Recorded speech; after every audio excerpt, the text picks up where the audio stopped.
tudo bom? Meu nome é Frederico Toscano e sou professor da disciplina de coquetelaria daqui do curso de Serviço de Restaurante e Bar, tá? A gente está começando essa disciplina agora com vocês e ela tem uma metade mais teórica, que são essas duas primeiras competências que nós vamos ver agora, e também nós temos uma parte mais prática, que são as duas últimas competências que veremos posteriormente, ok? Então vamos lá, começando a nossa história aqui, começando exatamente pelo mundo antigo, pela antiguidade, ok, do homem. Nessa época era muito difícil obter alimento, né? O homem ainda era o homem não era nômade ainda, não era sedentário, então ele não plantava, né? E sem plantação não dá para ter uma indústria de bebidas, porque grande parte, para não dizer tudo do que a gente faz em relação a bebidas alcoólicas, vem de plantações, né? Pode ser da cevada, do trigo, enfim. Então, na antiguidade, nós temos aqui os egípcios, né? Os egípcios, eles foram o primeiro povo, né, a registrar, com certeza, o consumo de bebidas alcoólicas. No caso, a cerveja. Então, a cerveja seria a bebida alcoólica mais antiga que o homem tem registro na história, né?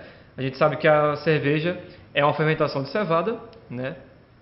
Comumente, embora possa utilizar outros cereais também, ok? Mas o mundo antigo também viu a ascensão do Egito e também viu a queda do Egito, né? Depois disso nós tivemos, em ordem de importância, os gregos e os romanos.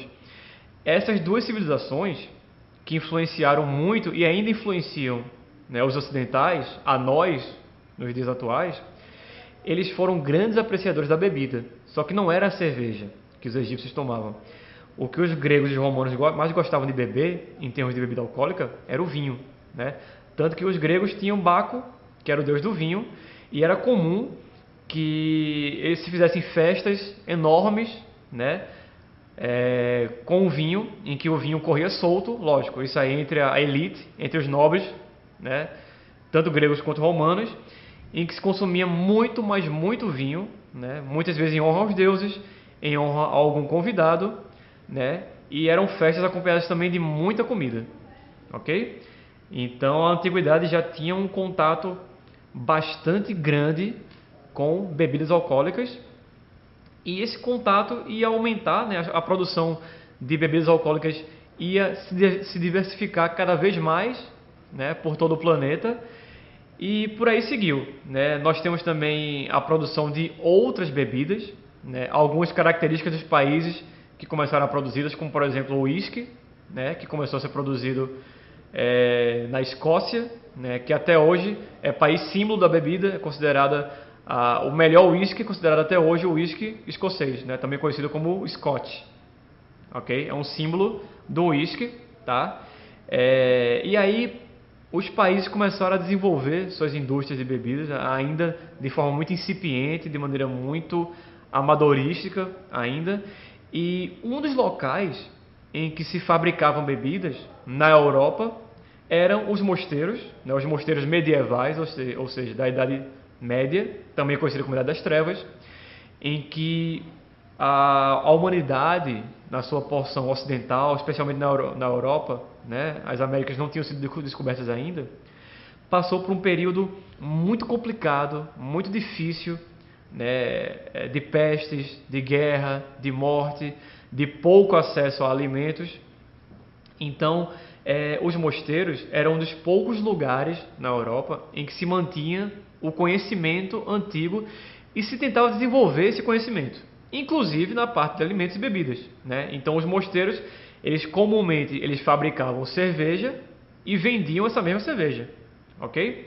É interessante a gente perceber que a situação das pessoas, a vida delas era tão complicada, tão difícil, que era muito complicado o acesso à água potável, né? Água doce, boa de beber, sem contaminação.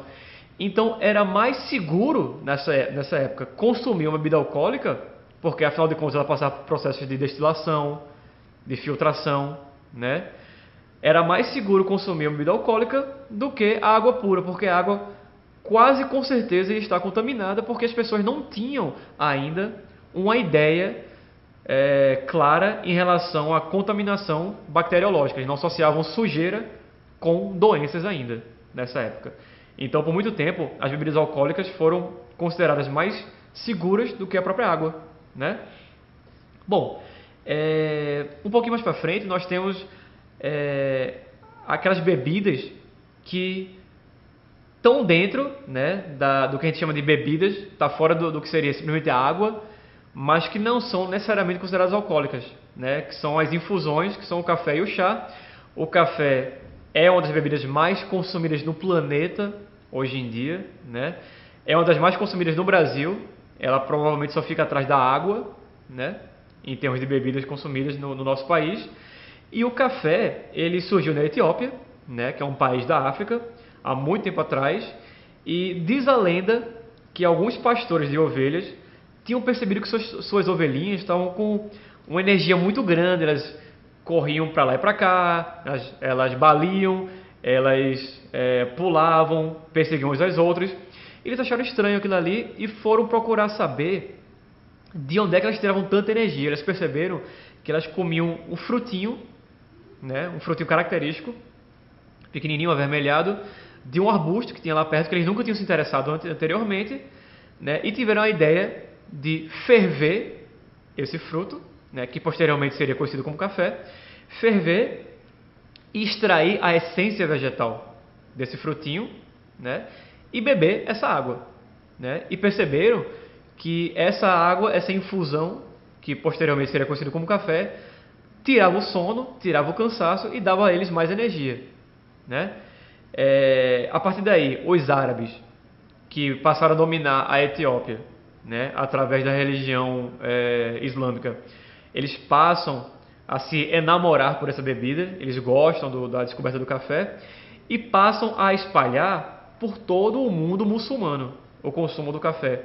E daí se deu um erro histórico, que o café, a planta do café, o seu nome científico é Coffea arabica.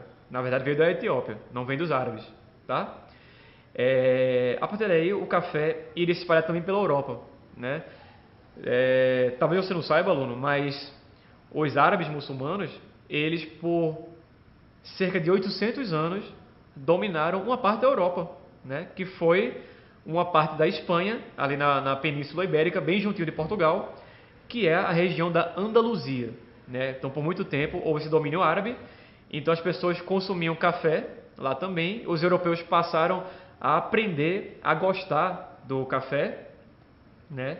E o café passou a se espalhar, inicialmente pela Espanha, depois pela Itália, até hoje, possivelmente o país do mundo onde as pessoas mais consomem café e que tem mais variedades de receitas de café e que também desenvolve melhores tecnologias de máquinas de café. Tudo na Itália. E da Itália passou para a França, só que de uma forma um pouco diferente. O que ficou na França foi muito mais o hábito de se tomar o café e de se comer em público, né, em um ambiente apropriadamente chamado de café. Os famosos cafés franceses, parisienses, né, em que geralmente os homens se reuniam para discutir política, as notícias, para ler o jornal, né? Isso ainda lá pelo século XVIII, XIX, tá, pessoal? E foi nessa época que o café começou a se popularizar, primeiro pela França, e a França era o modelo cultural, né, do resto da Europa, então pela Europa e posteriormente pelas colônias europeias, incluindo o Brasil, né? O chá também é uma infusão, né? São vegetais que nós colocamos na água quente, para poder extrair suas essências, né? O país que talvez mais consuma chá nos dias atuais é a Inglaterra, né? A hora do chá é considerada sagrada para os ingleses, eles param tudo que estão fazendo para tomar o seu chá das 5. E também temos os japoneses que têm um hábito muito grande de se tomar chá. É um hábito que gera todo um ritual, que é a cerimônia do chá, né? Que tem muito mistério, muita ritualidade e que até hoje é muito valorizado no Japão, né? Já o refrigerante, ele vem, na verdade, dos americanos, né? Os americanos que sempre gostaram muito de inovações tecnológicas e começaram com essa coisa de passar a disponibilizar a cerveja em lata. Eles começaram a fazer isso e a tecnologia se popularizou e eles começaram a querer que as pessoas consumissem outras bebidas gaseificadas, né? A cerveja, ela tem gás carbono, são as bolinhas que são características da cerveja e outras bebidas. O refrigerante também, só que ele é uma bebida com muito mais açúcar, que não tem álcool e que é carbonada, né? Se adiciona o gás carbônico durante uma etapa da sua produção, né? Foram os americanos que a criaram e acabaram criando aquela que é talvez a marca, pelo menos de bebida, mais reconhecível no mundo todo, que é a famosa Coca-Cola. Inicialmente um xarope, um remédio, né? Em que se acrescentou um pouco mais de açúcar, se acrescentou o gás carbônico e aí pronto, nós tínhamos a Coca-Cola praticamente sem muita mudança para a fórmula que é atualmente, né? Então a marca da Coca-Cola, ela é nos dias atuais reconhecível praticamente em qualquer parte do mundo. Lógico, o Brasil também não poderia ficar de fora dessa produção de bebidas, né? O Brasil, muito tempo colônia de Portugal, teve a sua produção inicialmente de pau-brasil, que foi devastado quase à extinção no nosso país, né? O pau-brasil que dá nome ao Brasil, ao nosso país, e depois a cana-de-açúcar, né? Por muito tempo chamado de ouro branco, por motivos óbvios. O açúcar, ele já chegou a ter até fins medicinais. Se acreditava que o açúcar curava. Então o açúcar ele era literalmente vendido a preço de ouro na Europa, né? É possível extrair doçura de outras substâncias, como por exemplo o mel, né? Mas o açúcar ele se destaca principalmente pela qualidade dessa doçura e pela praticidade no seu uso, né? E por muito tempo o Brasil e Pernambuco foram campeões de produção de açúcar, né? Exportando principalmente, claro, para a Europa, mas para vários lugares do mundo, né? Então, Pernambuco foi um grande produtor de cana-de-açúcar. E a cana-de-açúcar, lógico, nós temos o seu subproduto, que seria o açúcar, o mais nobre de todos, mas temos outros, como o melaço e também a cana, né? Que é essa bebida destilada, que é uma bebida símbolo do Brasil. A cachaça ela é tipicamente brasileira, ela é uma criação brasileira, ela é uma destilação do mosto fermentado da cana-de-açúcar. É isso que ela é, por definição. Então, a cachaça ela simboliza o Brasil, né? E não apenas a cachaça, mas também um coquetel, né? Que é a caipirinha, que é composta, como a maioria das pessoas sabe e já tomou, pelo menos experimentou. Ela é uma mistura de cachaça de boa qualidade, né? De limão Tahiti, que é o limão mais comum aqui no Brasil, de açúcar e de gelo, tudo misturado, né? Nas proporções corretas. E nós temos uma bebida, um coquetel, que é símbolo no nosso país, né? E que é muito famosa lá fora, em outros países, que é a nossa caipirinha, que tem várias, né, versões diferentes. Nós temos caipirosca, substituindo a cachaça por vodka. Nós temos saquerosca, então já tem de tudo, mas a caipirinha é o original. Bom, essa coisa de misturar as bebidas, ela já vem de muito tempo, não é nenhuma novidade. Os gregos costumavam misturar o vinho deles com água, porque eles achavam que o vinho puro era coisa de gente bárbara, selvagem, né? Porque o álcool, o teor alcoólico era muito alto, então eles pensavam, não, isso aqui não é pra gente não, isso aqui é pra gente bárbara. Vamos misturar com água, né? Às vezes metade com água, vamos deixar ele bem ralinho para a noite render, a gente poder conversar e filosofar bastante. Até os marinheiros gregos tinham a mania de, muitas vezes, antes de sair para o mar, que era uma coisa muito perigosa, honrar Poseidon, né? O deus do mar, misturando no seu vinho um pouquinho de água salgada. Eles tomavam esse vinho misturado com água salgada. Então essa coisa de misturar já vem de muito longe na história, não é uma novidade não, a coisa do coquetel. Bem, o coquetel, ele vem da união de duas palavras em inglês, que é cock e tail, né? Cock quer dizer galo e tail é justamente a cauda do animal. Não existe um consenso em relação à origem, né, da palavra coquetel. Há quem diga que realmente foi porque tinham algumas pessoas lá nos Estados Unidos que serviam misturas de bebidas que eram decoradas com o rabo do animal, né? Isso é uma das versões mais folclóricas. Algumas pessoas dizem que algumas das guarnições, dos enfeites, das decorações dos coquetéis, né, lembravam rabos de galo, não literalmente, mas feitos de papel colorido. E também há quem diga que a mistura de cores do coquetel é que lembra a cauda do animal, né? Essa mistura bonita de cores que é a característica do coquetel. Não se sabe ao certo, né? Mas o coquetel é uma mistura de bebidas, né? Na verdade, por definição, um coquetel é uma mistura de duas ou mais bebidas alcoólicas ou não com ingredientes flavorizantes, que é o caso também da nossa caipirinha, né? Então, nós temos o coquetel e nós temos alguns coquetéis muito famosos, né? Aqui no Brasil, como eu já falei, o coquetel símbolo seria a caipirinha, né? Apesar de termos muitos outros atualmente, menos famosos. E temos aqui, eu queria mostrar para você, aluno, um dos mais famosos, inclusive famoso no cinema, caso você goste, que é o Dry Martini, né? Que é esse coquetel clássico, que é feito com gin e vermute, e também com azeitona, tá?